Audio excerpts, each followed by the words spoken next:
Tard il-ġimgħa bil-lejl il-Forzi Armati ta' Malta ddaħlu f'pajjiżna 246 immigranti irregolari li jkonsistu minn 191 raġel, 48 mara u 7 tfal fosthom 3 titrabi. L-immigranti kollha qed jgħidu li huma mill-Eritrea. B'dan l-iżbark din is-sena ser ikunu ddaħlu f'pajjiżna 1885 immigranti irregolari, 1445 raġel, 413 il-mara u 27 minorenni. Minn mindu Malta daħlet fl-Unjoni Ewropea, f'pajjiżna daħlu 14,500 immigrant.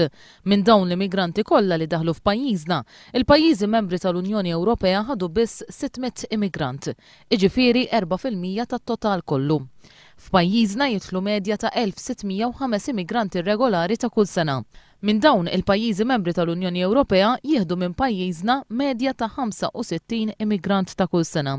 Din l-informazzjoni ħarġet minn mistoqsija parlamentari ta' deputat laburista Leo Brincat għal Prim Ministru Laurence Gonzi li wara riżenja ta' Carme F'Sud Bonnici ħafidejh ir-responsabilità tal-Ministeru tal-Intern.